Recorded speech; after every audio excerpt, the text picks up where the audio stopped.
Assalamualaikum warahmatullahi wabarakatuh.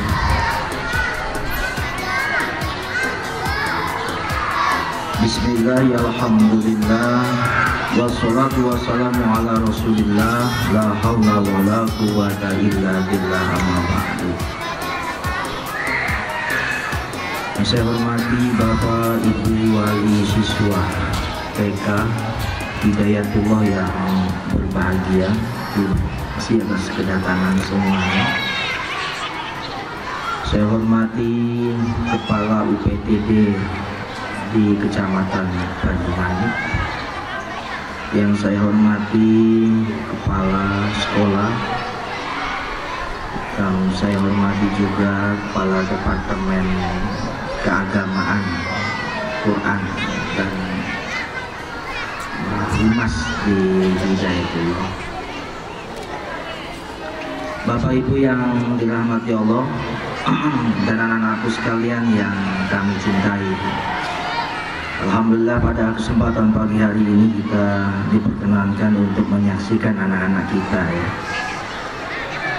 melaksanakan prosesi pelatihan manasik haji. Kalau boleh saya sampaikan kepada Bapak Ibu semuanya bahwa Hidayatullah itu punya lembaga pendidikan namanya One Roof Education, satu atap, mulai daripada KB, mulai daripada KPS, KB, TK, SD, SMP dan SMA. Bapak Ibu, PAUD dan SD adalah sebuah sarana buat kita untuk menanamkan konsep pendidikan kepada anak-anak kita. Kalau kemudian SMP-nya itu kita akan buat itu 40% praktek, 30% praktek, lalu kemudian 70%-nya teori penanaman. SMA-nya kami mengharapkan siswa yang melanjutkan ke SMA itu adalah aktualisasi diri. Jadi kalau mengikuti runtutan pendidikan di Hidayatullah mulai daripada PAUD, SD, SMP dan SMA, harapannya outputnya itu menjadi pribadi muslim yang soleh. Itu memang outputnya ke sana. Di SMA nanti aktualisasi diri untuk apa? Untuk mengajarkan siswanya udah punya keahlian membaca Al-Quran, udah punya keahlian praktisi yang lainnya, punya ketahanan diri, punya daya tujuan, punya leadershipnya, punya tanggung jawab. Sikap itu yang akan kita tanamkan. Kalau knowledge mungkin bisa di training 1 bulan, 2 bulan bisa pintar, tapi sikap, perilaku, karakter itu perlu dibangun antara sekolah, lembaga, yayasan, semua stakeholder dan orang tua. Bapak Ibu yang dirahmati Allah, pada kesempatan hari ini anak-anak kita mau ditanamkan tentang konsep pelatihan manasik haji diperkenalkan. Harapannya ini tertanam di dalam dirinya. Syukur-syukur nanti kalau One Roof Education ya kita umroh bareng di SMP atau di SMA, ya kan? Untuk apa? Untuk mempraktekkan ke depannya. Itu harapannya. Mari sama-sama kita mengambil hikmah daripada perjalanan umroh haji, haji besar, haji ya. Kalau umroh kan haji kecil. Anak-anak kita mungkin sekarang sedang wukuf ya di Arafah, proses perjalanannya. Begitu banyak makna dan hikmah yang bisa petik. Makna wukuf kan berhenti ya. Berhenti dari segala macam aktivitas keinginan, aktivitas yang lain-lainnya dalam rangka untuk apa? Mengkonsentrasikan diri kepada Allah Subhanahu wa Ta'ala. Panggilan haji kan panggilan bagi orang-orang yang memang mendapat spesial daripada Allah Subhanahu wa Ta'ala. Gambaran Allah menurunkan gambaran alam misalnya ke alam dunia itu perjumpaan dengan Allah. Al-Haji Arafatu, bahwa haji itu adalah tahu bertemu dengan Allah Subhanahu wa Ta'ala. Arafah. Daripada haji itu banyak sekali hikmah yang kita bisa ambil. Padang Arafah, padang itu disimbolkan di situ adalah supaya hati kita itu padang lenggonong. Karena sudah bertemu dengan Allah Subhanahu wa Ta'ala. Habis itu anak-anak kita dari padang Arafah kan wukuf berhenti dari segala macam keinginan duniawi, dari keinginan syahwati, keinginan yang lain, diempat di situ. Lalu kemudian mau melempar jumroh. Apa yang kita bisa petik daripada melempar jumroh itu? Di malam hari lagi kan, simbol bangun tengah malam. Simbol bangun tengah malam.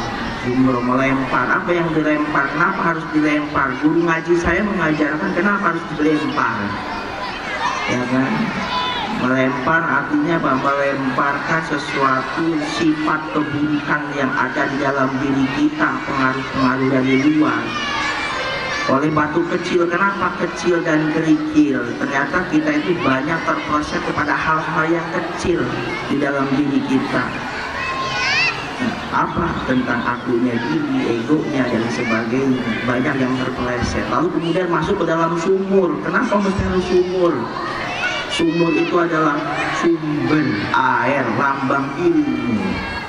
Supaya apa yang dilempar ke akwal dirinya itu nyatu kepada Allah Subhanahu wa Ta'ala. Keegoan yang hilang di sana. Lalu kemudian tawaf.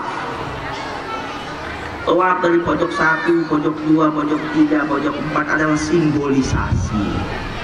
Simbol pojok pertama itu adalah fitrahnya manusia.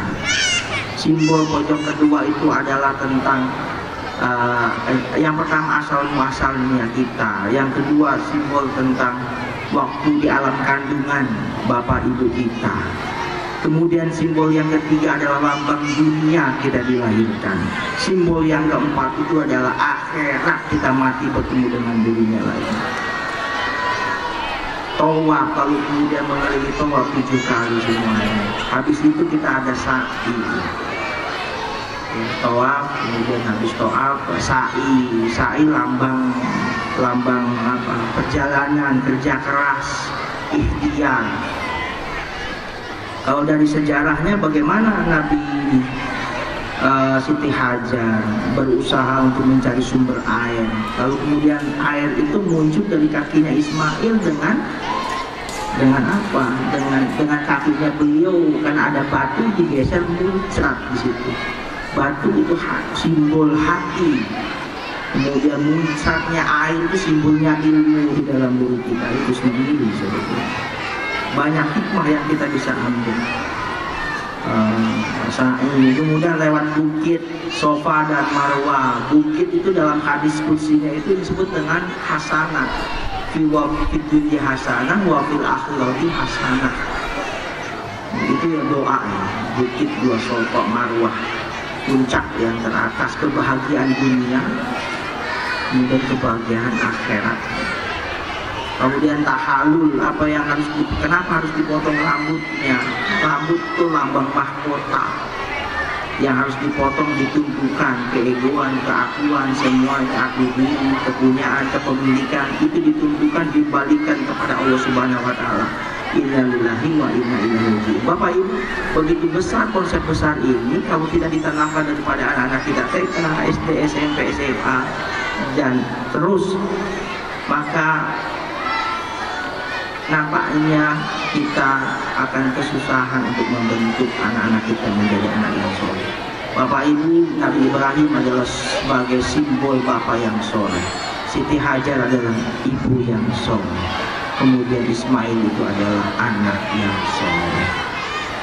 Apa yang disebut dengan soleh? Asal kata solhaya, selalu orang yang terus memperbaiki dirinya sendiri untuk lebih baik hari ini untuk hari esok. Harapannya Bapak Ibu yang saya hormati, saya dengan pimpinan yang ada di lembaga, yang ada di yayasan, yang ada di sekolah, mendoakan anak Bapak Ibu yang mensekolahkan di sini. Nggak cukup mengajari anak-anak dengan konsep dan praktek. Kami angkatkan tangan tiap malam untuk kita doakan, kita mohonkan ampun, kita mohon jadikan anak-anak kami anak yang soleh dan soleh. Karena kami menerima amanah ini daripada Bapak Ibu sekalian semua.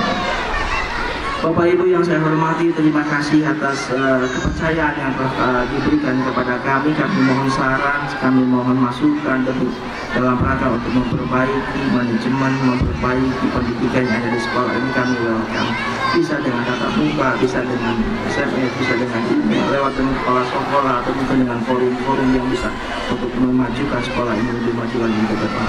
Walaupun semoga proses ini berjalan dengan lancar, dan mari sama-sama kita saksikan sukacita kita dan kita ambil hikmah yang besar-besarnya dalam acara atau kegiatan pagi hari ini. Billahi taufiq wal hidayah. Wassalamualaikum warahmatullahi taala wabarakatuh. Waalaikumsalam.